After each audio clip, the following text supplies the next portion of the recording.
আর আমরা সবচেয়ে যে বেশি চিন্তা করি সেটা হচ্ছে রিজিকের চিন্তা। রিজিকের চিন্তা আমরা সবচেয়ে বেশি করে থাকি। মানুষের দুইটা জিনিস নিয়ে মানুষ খুবই পেরেশান এবং চিন্তায় থাকে।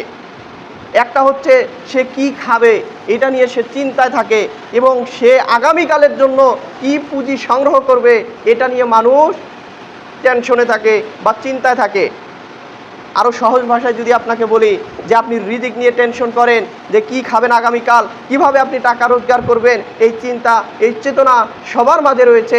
আরেকটা হচ্ছে যে পরবর্তী সময়ে যে অর্থ করি, টাকা পয়সা জমিয়ে রাখবেন, এই বিষয় নিয়ে চিন্তা আমাদের মধ্যে রয়েছে।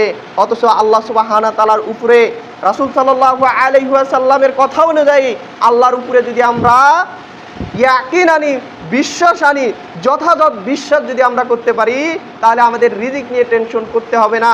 কেননা এই রিজিকের দায়িত্ব আল্লাহ সুবহানাহু ওয়া তাআলার হাতে। রিজিকের দায়িত্ব কার হাতে? আল্লাহ সুবহানাহু ওয়া তাআলার হাতে। যে আপনি যদি বসেও থাকেন, কাজকর্ম যদি নাও করেন, যেমন অনেক মানুষ রয়েছে যে তারা আতুর, বিকলাঙ্গ, হাত নেই, পা নেই, চক্ষু নেই, কান নেই, বিকলাঙ্গ, সে বিছানা থেকে উঠতে পারে না। তার রিজিকের ব্যবস্থা কে করে? আল্লাহ সুবহানাহু ওয়া তাআলা করে। তাহলে আল্লাহ সুবহানাহু ওয়া তাআলা যাবতীয় সৃষ্টির মাখলুকের রিজিকের দায়িত্ব কার কাছে? আল্লাহ সুবহানাহু ওয়া তাআলার কাছে। তাহলে আমরা যেটা বলতেছিলাম যে রিজিকের চিন্তা কিন্তু আমরা করে থাকি, এবং রিজিক নিয়ে খুবই দুশ্চিন্তার মধ্যে আমরা থাকি যে আমাদের মধ্যে রিজিকের কমতি, ঘাটতি উপলব্ধি করা যায়। এবং রিজিক, এই যে যেটা আমরা খাই, যেটা আমরা পড়ি, এটা কিভাবে আল্লাহ সুবহানাহু ওয়া তাআলা আমাদেরকে দেয় সেটা আমরা সবাই অবগত আছি। এখন কথা হচ্ছে কি কাজ করলে, কোন আমল করলে, কিভাবে চললে যে রিজিক রয়েছে এই রিজিকের চেয়ে আরও রিজিক বৃদ্ধি করে দিবে আল্লাহ সুবহানাহু ওয়া তাআলা। সেই কয়েকটি পয়েন্ট নিয়ে আপনাদের সামনে খুবই সংক্ষেপে কিছু কথা তুলে ধরার চেষ্টা করব।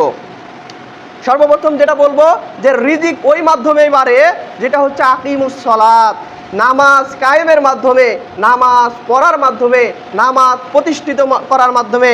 আল্লাহ সুবহানাহু ওয়া তাআলা তিনি বলছেন ওয়ামুর আহলাকা বিসসালাতি ওয়াসতাবির আলাইকা। আল্লাহ সুবহানাহু ওয়া তাআলা বলছেন তুমি তোমার পরিবার পরিজন, আত্মীয় স্বজন, আহাল ওয়াহালদেরকে নামাজের নির্দেশ দাও এবং নামাজের উপরে তুমি নিজে অটল থাকো। আমি তোমার কাছে রিজিক চাই না, বরঞ্চ আমি তোমাদেরকে রিজিক দেই।